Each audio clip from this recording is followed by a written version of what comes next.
Hello, everybody. Okay, we're going to talk today about the Atrius force reset safety. You're going to hear a lot me calling it the force reset position as the super safety position. It's the super semi position. The video is not necessarily about installing the Atrius, but it's about the complications and the clearances that you need in order for the Atrius to work and operate appropriately. It's not, and this isn't an installation video. This is not an how to install it. If you're installing something like this in your weapon system, then make sure that you're consulting a gunsmith, your local gunsmith, to make sure that they are aware of your specific needs and exactly what it is that your system requires to make this work properly. The Atrius, I've done maybe about 15 of them. Out of the 15, 14 have had to work. One was a drop-in. And out of those 15, every single one had a different issue and a different situation that I had to focus on to make sure that it was operating properly. So keep in mind that we're going to cover the things that are going to come up with us today, but it doesn't mean that these are the only situations that can be found during the installation of an Atrius. The Atrius works great. I have mine, and customers seem to really like them, but it does take some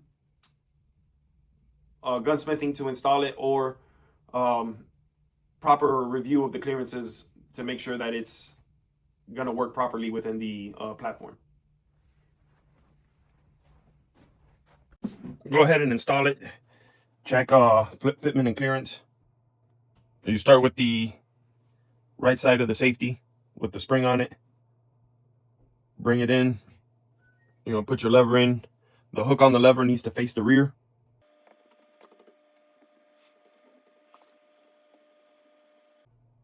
You want to try to have it lined up with your safer fire position, your safer semi.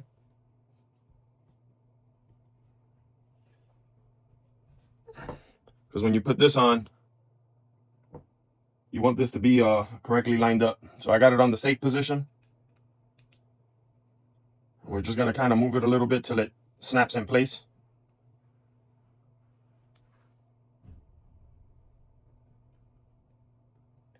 Then verify we're lined up on safe here. We're on safe here.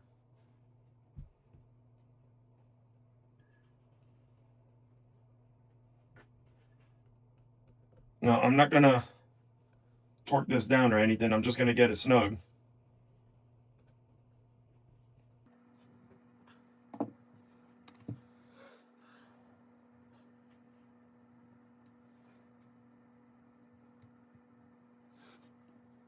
Just hold it in place. Go from safe to semi. And then to force reset, and make sure you're going to make sure it's shifted over on top of the trigger. Hold it on the other direction, make sure it comes back, and back to safe. Okay, so we know it's functioning properly at the moment. Now what we're going to do is we're going to install the handle.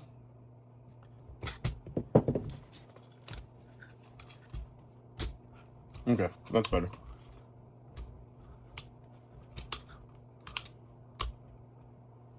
Okay.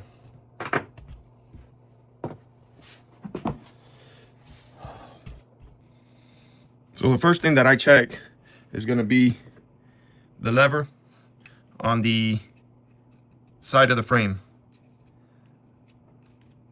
Now, when you're on safe, that lever shouldn't rub on the side of your frame.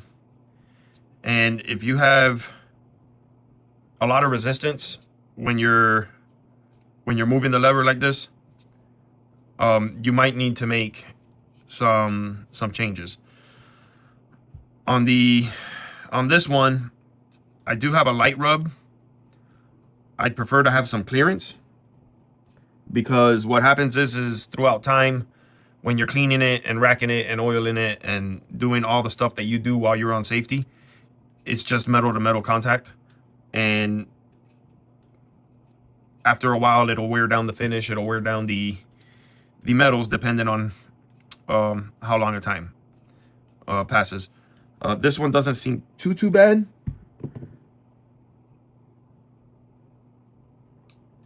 I can move.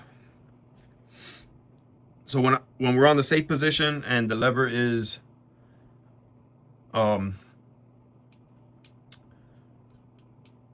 I'm on the safe position and the lever's all the way back by the hammer, I can move it off the frame. So that's fine. As long as it's not, you'll feel where it stops when you try to move it. You'll feel where it stops. And that's okay. But if you do have resistance, then you're gonna have to make some changes, and this is why I recommend a gunsmith for this kind of modification. I'll always seek a professional. All right, so unfortunately some of the video got corrupted during the initial fit test. So I'm just gonna go over some of the things that happened. First of all, once we had everything in place and everything was set, we had no take up whatsoever when we were on safe and the trigger, meaning that there was no gap between the trigger assembly and the internal safety. It's necessary that you have a little bit of play in between there. So once we saw that was going on, we ran it through the functions, through the different stages to see where we were at. When we went to semi, it wouldn't even fire. It was just completely up against the safety. And it was completely jammed.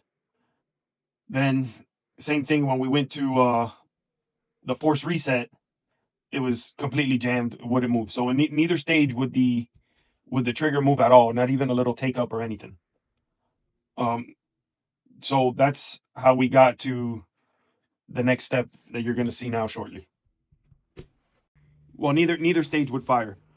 But what we did is that we took the safety off and pulled off the string and put the safety back on. When we did that, we were getting some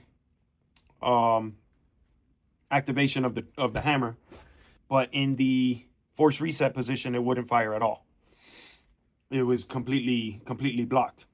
So when you're on force reset and your bolt comes back to engage your hammer, it's going to bring your hammer down to about roughly there where it touches. You don't need to put too much pressure. Light pressure, just till it stops, and then try to move the lever. If that lever doesn't move freely, you have an issue there. This is without the trigger being pulled. This should move freely here without the trigger being pulled. So we have a few different problems here so far.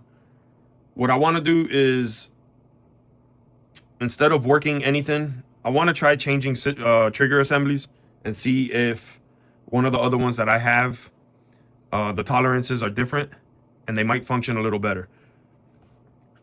You got to understand that you're working with many manufacturers here. And if your trigger pin, if your socket for the safety is 0.010 of an inch in either direction, it can throw it all off.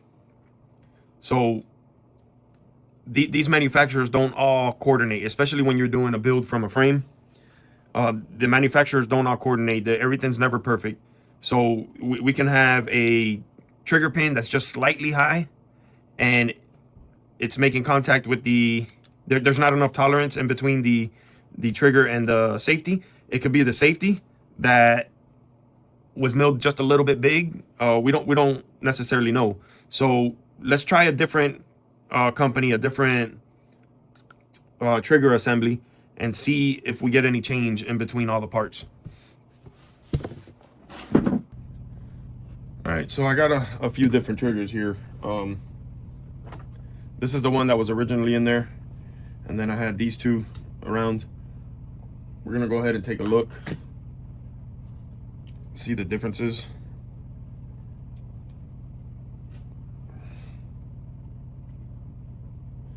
I got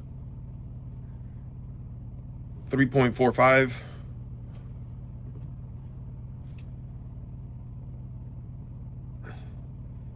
2.95, or 0.3295,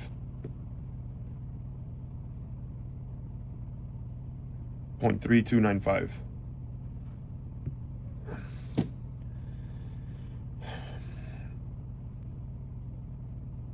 Would like to see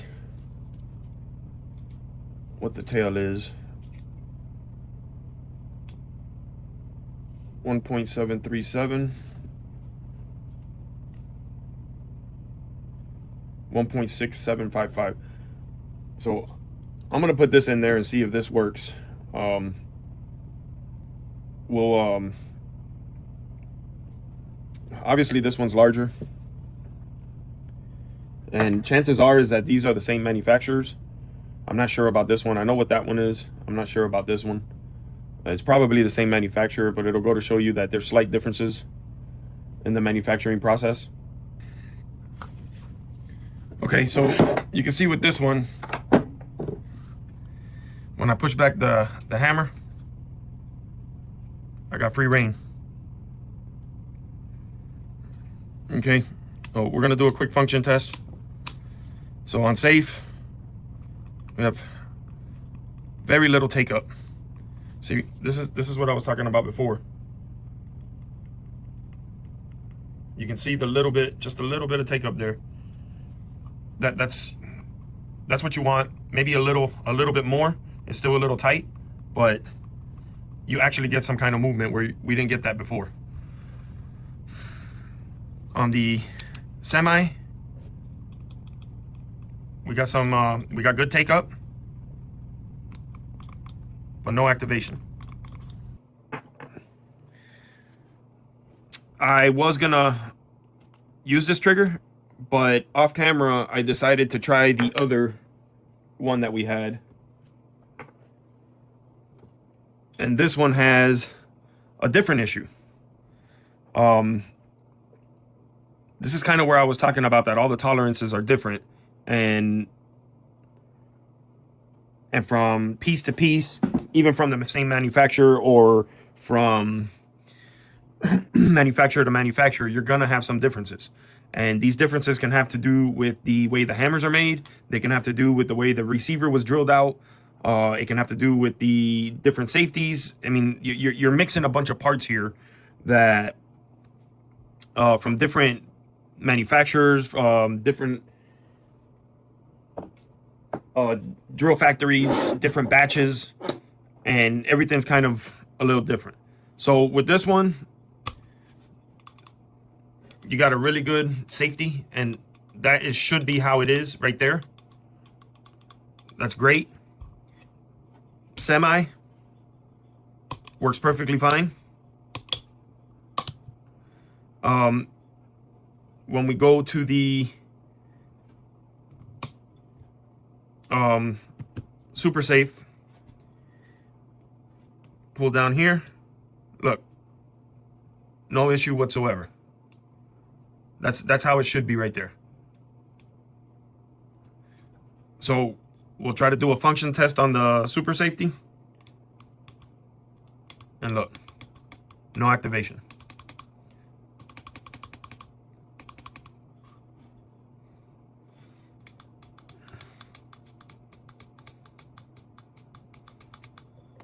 So as of right now, this trigger we've had the best results out of. So this is the trigger that we're gonna make work in here. I'll be right back. Okay, so here's what I'm gonna try to do. Remember, we're working with a cam on this safety. So I'm gonna reduce this area here, but I'm gonna reduce it at a radius. The goal is to be able to not only have the clearance we need to activate the trigger, but to give the cam a radius to roll on instead of a sharp flat surface.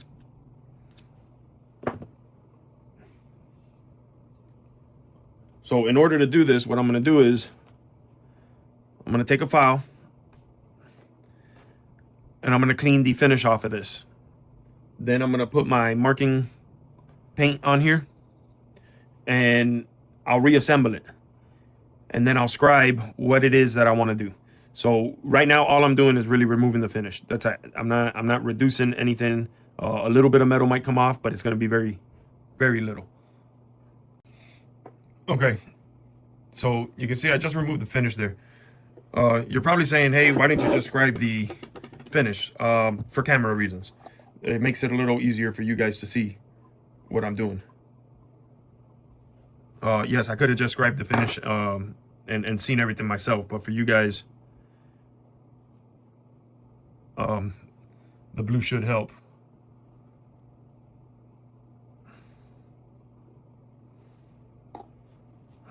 We'll let that dry, put it back into the gun, and we'll start marking what it is that we want to remove. What I did is, we're working in semi, but we're not in the safety position, in the super safety position.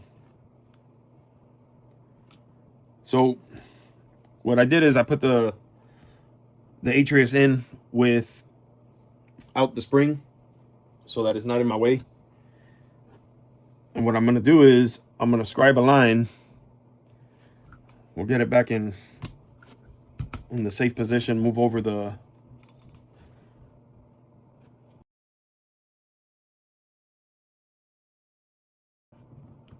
there we go.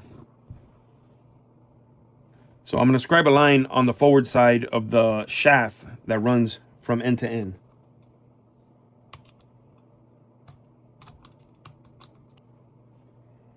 Okay.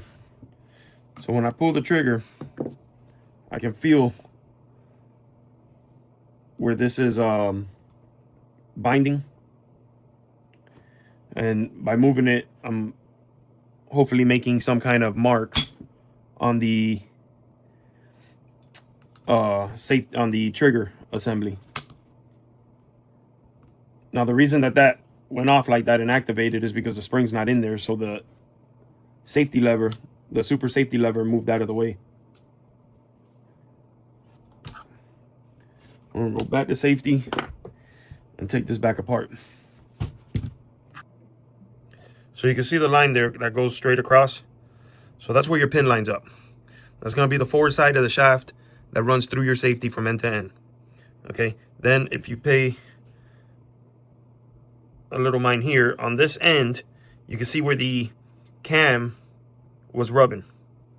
This is the area that we're gonna remove material to get it to activate.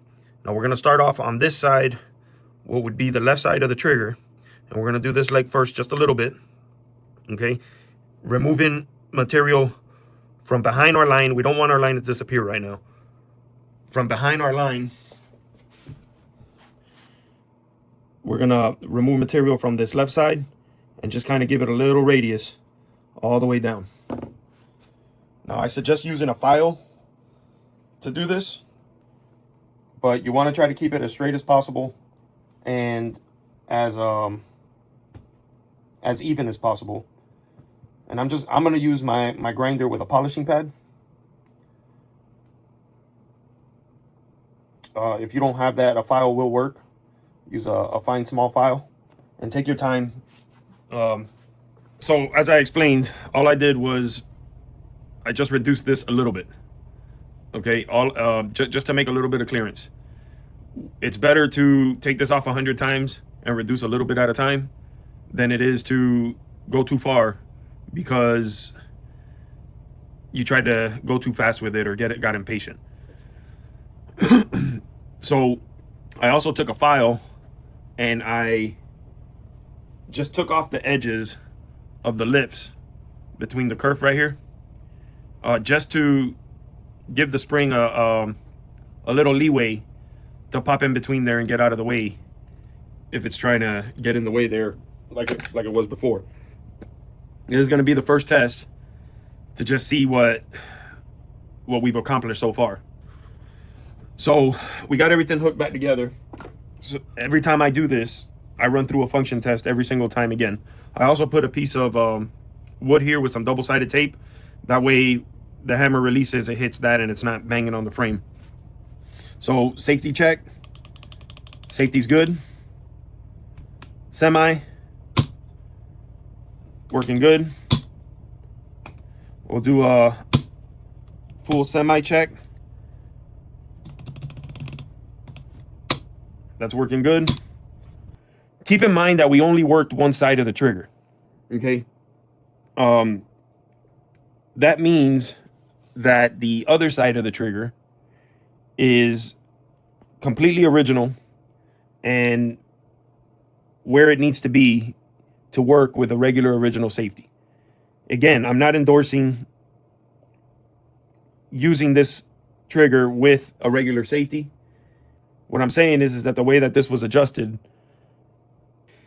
it's a discussion that you can have with your gunsmith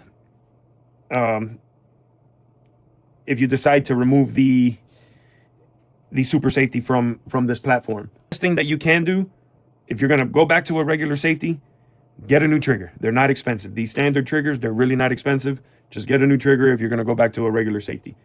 But it makes me feel better that if my customer decides that they're going to go back to the original safety and not get the trigger, that side of the trigger is still at its original factory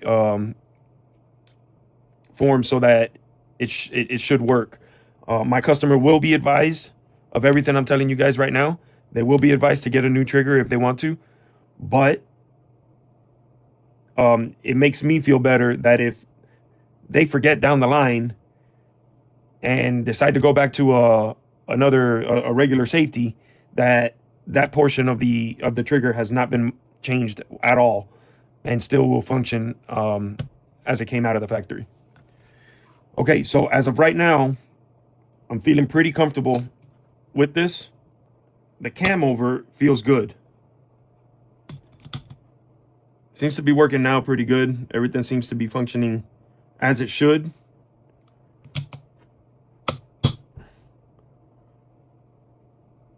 So what I'm going to do is I'm going to replace the pins with the ones that it actually takes.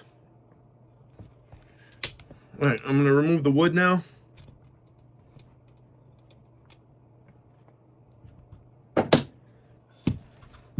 So everything feels pretty good right now. When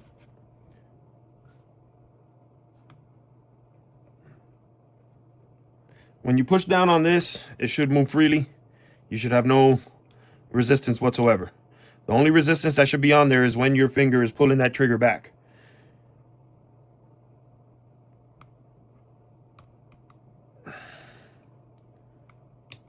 So this is the only time that there should be resistance on that, so that your finger's coming out as the disconnector is releasing.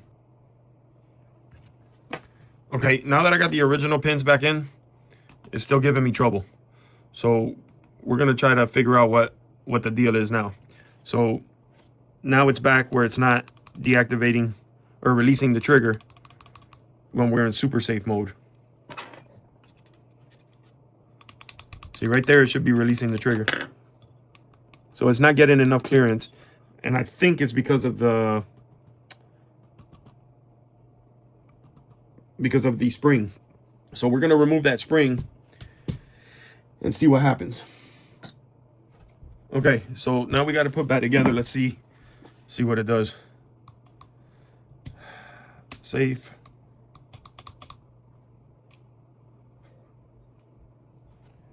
Semi.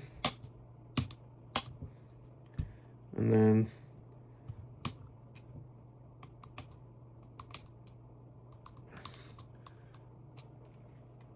so it's the lever that's preventing it from going off. So we're gonna have to reduce a little more off that safety. Now I don't know if you can see in there. Try and get you a light. But that leg on the trigger that we are working, that one is where that cam is running. The cam doesn't go on both of them. So we're gonna pull that back out and try to work that leg just a little bit more. All right, so what I'm gonna do is I'm gonna take a Sharpie and I'm gonna paint that area again. Help me see that I'm reducing it. Help me see that I'm reducing it at a reducing it evenly. Okay. So we're gonna be working the left leg. That's the one that we were working originally. We're gonna try and just reduce that a little bit more while maintaining a radius.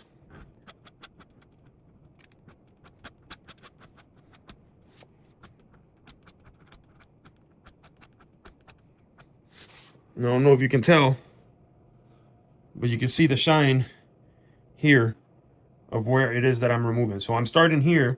I'm gonna reduce this, bring this down, but by the time that I get to where this line is on the other leg, I want to try to be back up some. Okay, then if we need to reduce from there back, then we'll get there at that point. But right now I'm just trying to bring down this area here slightly.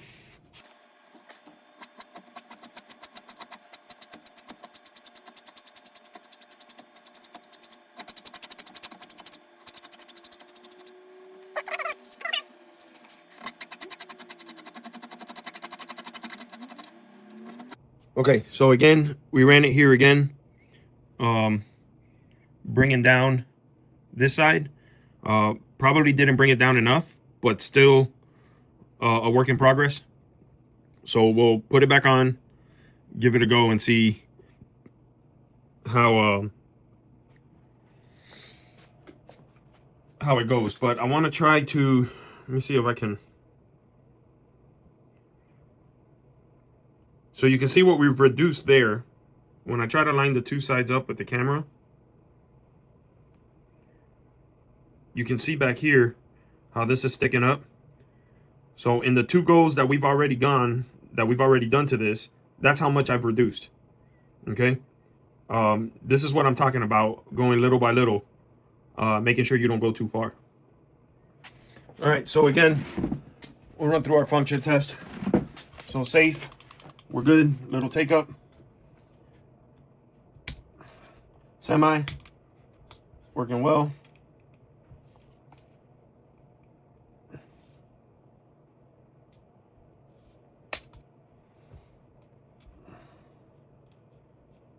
Okay.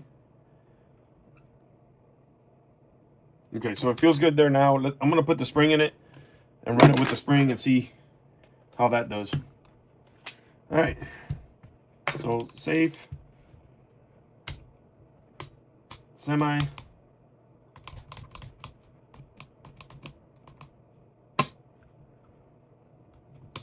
Okay.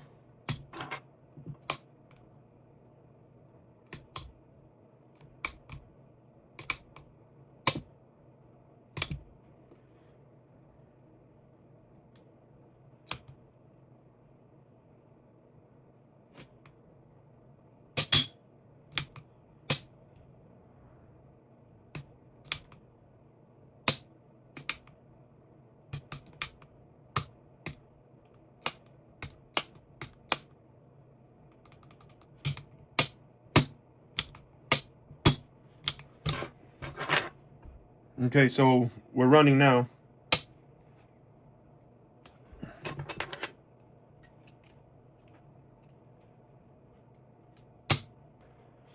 Okay, so we'll go back. The lever cams, pulls your finger out. Then it moves out of the way, and your finger can pull the trigger again. So I can't stress to you how it's just minute alterations that you have to do to make this work together.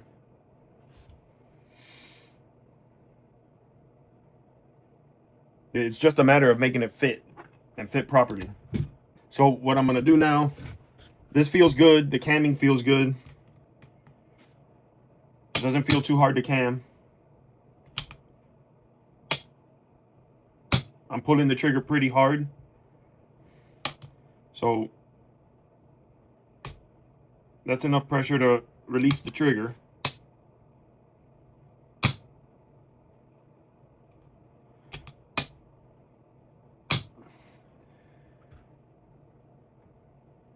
So that feels good. Everything's working now. That little bit that we removed was all it needed just to have that freedom to disengage.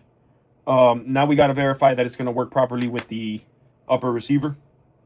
I'm going to go ahead and remove this piece of wood here. Okay, what I'm going to do now is, as the bolt comes back, it's going to move this lever to the rear.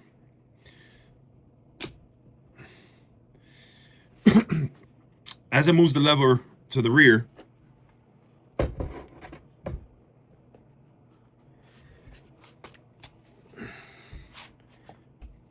it's going to come up through this pocket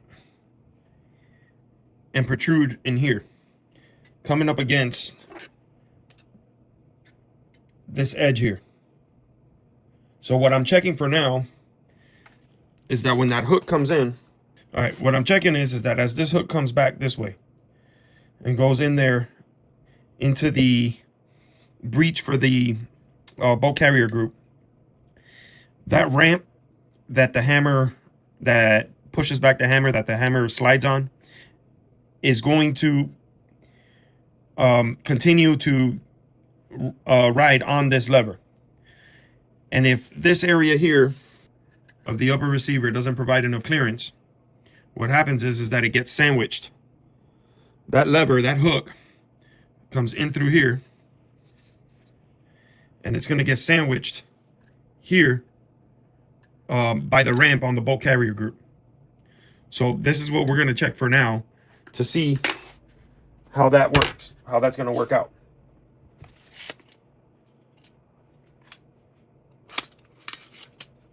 So there's two ways that this can be done. So the first way is going to be to put the top and bottom together.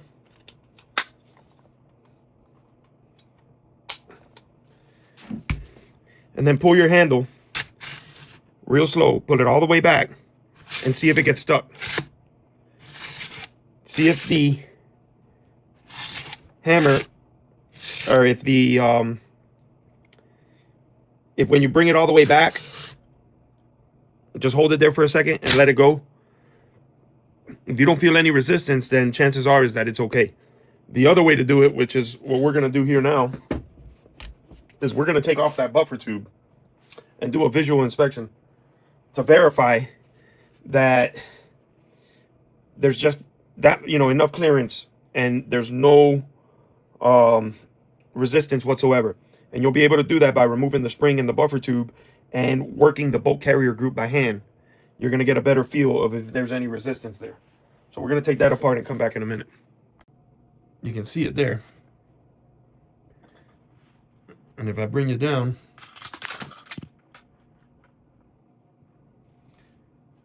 you can see it right there.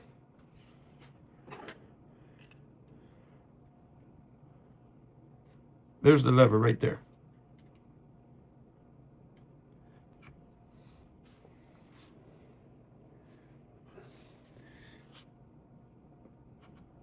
See it move?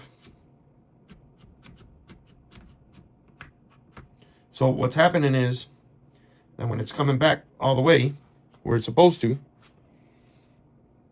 and I'll show you what I mean.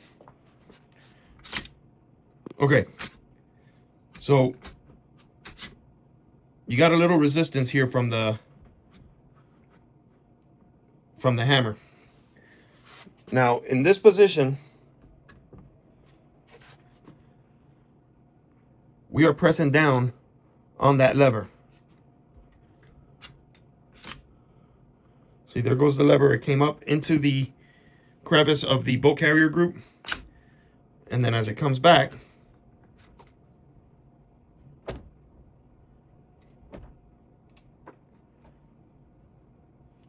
you can see it's like halfway into the crevice, and then as this comes back, it starts pushing that lever down. And right there, it's hitting that back. Okay? Now, we are just about as far back as we need to go for that, for it to cycle properly. However, your buffer has a rubber backing.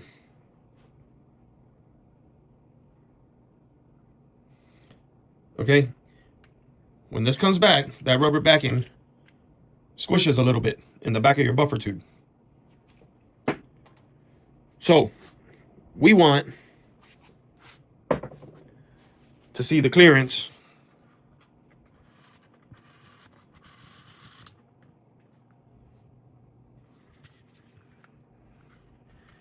at the charging handle.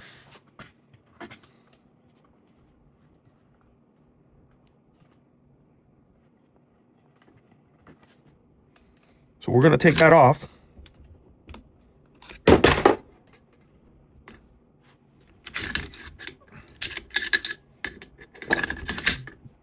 And I want to see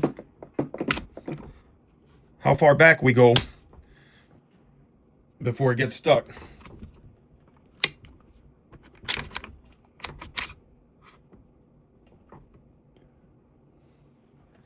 So right there,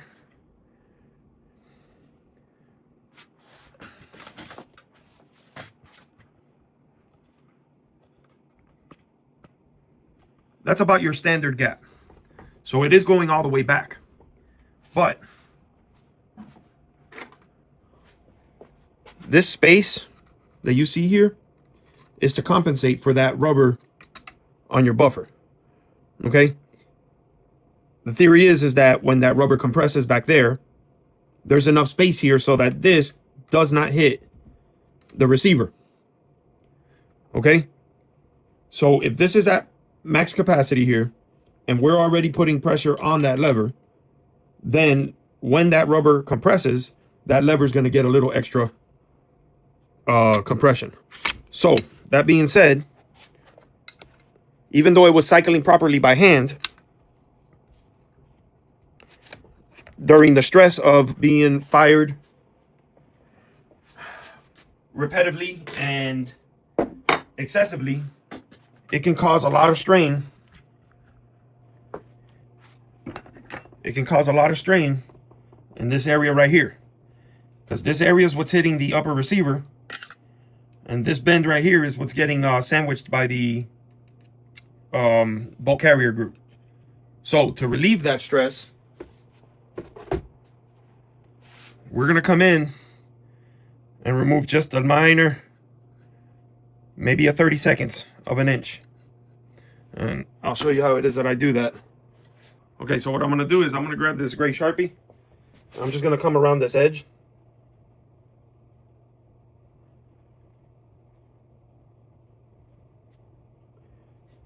And that'll be enough to give me a guideline for me to go through, for me to use as a reference.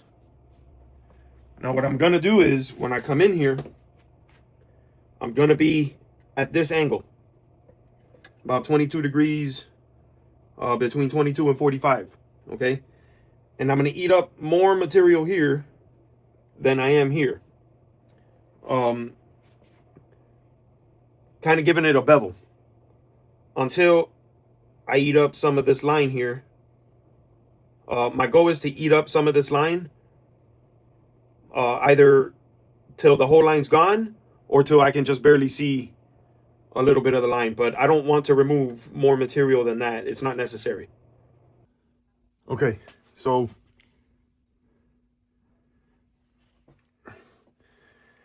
we're going to take this stone here, grinding stone, And we're just going to hit the aluminum little by little until we start kissing that line. And maybe cut it in about half. And then we're going to do a test run.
Okay, so what we're looking for now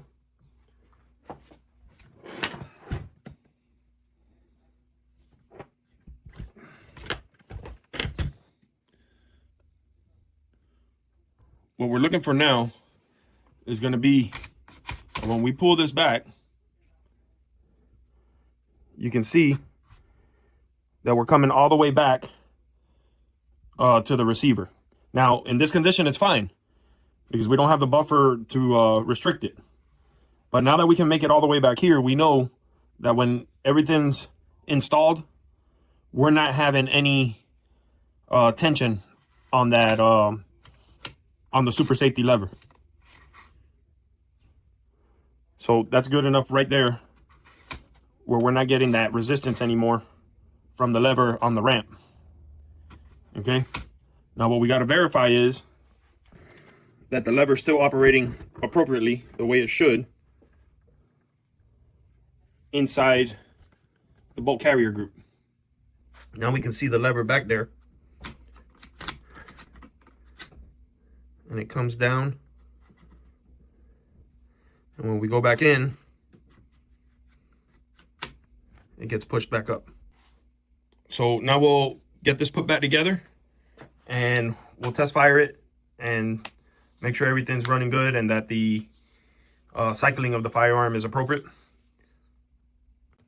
Okay, so I almost forgot. Now that we have all this done, we're gonna do a function test on everything before we take it to shoot it. We're also gonna touch up everywhere we grind and fix the finish in all those areas. I'm not gonna go over that in this video, but for the steel, we'll go with the cold blue, just to give it a touch up. For the aluminum upper, we're just going to use the birchwood aluminum black, and that'll give it, that'll fix the finish and make it look presentable.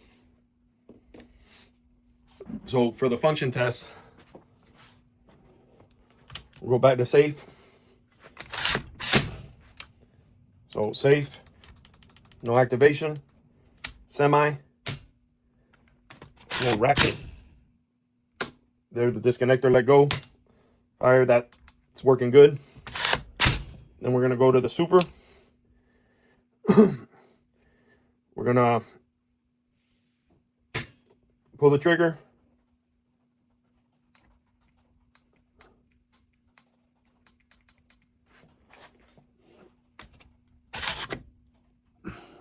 Verify our finger comes out. I'm gonna let go, put it back in. Make sure the disconnector stay engaged. There you go. Now we're gonna run it through the super safe cycle. So we'll pull the trigger, fingers out. As I'm letting it back in, it fired the second time. So she is functioning. We'll do the touch-ups and then take her to the range and see how she does. All right, we're going we're gonna go through all the motions: safe, semi, and then force reset. Going with safe, semi,